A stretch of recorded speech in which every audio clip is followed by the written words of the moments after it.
भारतीय समाज एक बदलाव के दौर से गुजर रहा है। व्यवसाय में परंपरागत शैली की जगह अब इनोवेशन का दौर शुरू हो गया है। भारत के कई उद्यमी अपनी सरल तकनीक के बल पर बनाए गए प्रोडक्ट्स को देसी और विदेशी बाजारों में बेचकर वैश्वीकरण की नई परिभाषा कर रहे हैं। देखिए ऐसे ही एक उद्यमी प्रमोद राजपाल और उनकी नई पहल प्रोडॉट की कहानी। करीब 2 दशक पहले प्रमोद राजपाल ने अपने एंटरप्रेन्योर कैरियर का सबसे बड़ा दांव खेला। उन्होंने सफल प्रोग्रामर की नौकरी छोड़ कंप्यूटर कार्ट्रिज रिफिलिंग का व्यवसाय शुरू किया। उन्होंने यह कदम उस वक्त उठाया था जब कंप्यूटर कार्ट्रिज के बाजार में विदेशी कंपनियों का बोलबाला था। उन दिनों में जो डॉट मैट्रिक्स था और रादर कार्ट्रिज बिजनेस जो डोमिनेटेड था वो विदेशी कंपनीज के प्रोडक्ट्स के द्वारा ही था। तो डॉट मैट्रिक्स के क्षेत्र में तो हमें वाकई उनसे compete करने में काफ़ी संघर्ष करना पड़ा। इन सब की शुरुआत तब हुई जब राजपाल के प्रोग्रामर दिमाग में एक सवाल ने जन्म लिया और वो था, पुराने कार्ट्रिज के सूखे रिबन में क्यों नहीं इंक दोबारा भरी जा सकती है।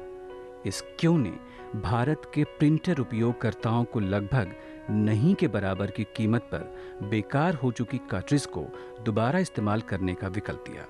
साथ ही कार्ट्रिज रिफिलिंग के अनोखे उद्योग की नींव भी पड़ी। मैं देखता था जैसे cartridges dot matrix cartridges use होती हैं और उसके बाद में वो रिप्लेस कर दी जाती हैं, तो वहाँ पे एक सवाल आया कि भाई इन्हें चूँकि एक प्लास्टिक कार्ट्रिज और कैबिनेट तो ख़राब नहीं हो रहा है, उसका सिर्फ फैब्रिक का एलिमेंट ही ख़राब हो रहा है। अगर हम बॉल पेन को रिफ़िल कर सकते हैं, फाउंटेन पेन को रिफ़िल कर सकते हैं, तो इनको क्यों नहीं। तो उस क्यों ने इनफैक्ट हमारे को एक प्रेरणा दी। यहाँ तक पहुँचाने में उस क्यों की भी बहुत बड़ी भूमिका है।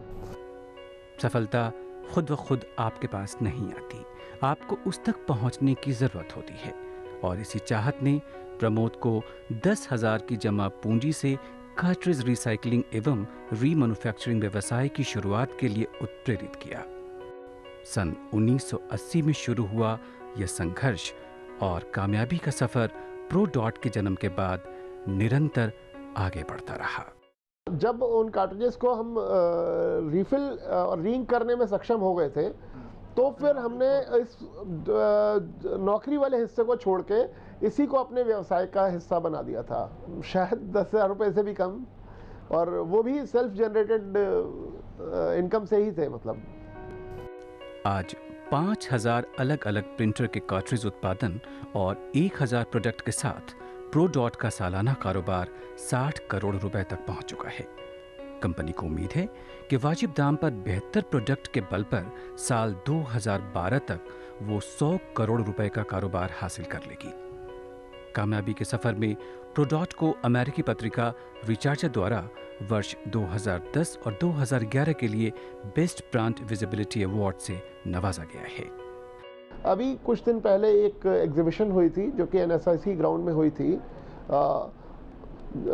जो कि एक US की मैगजीन है रिचार्जर, उन्होंने कंडक्ट की थी।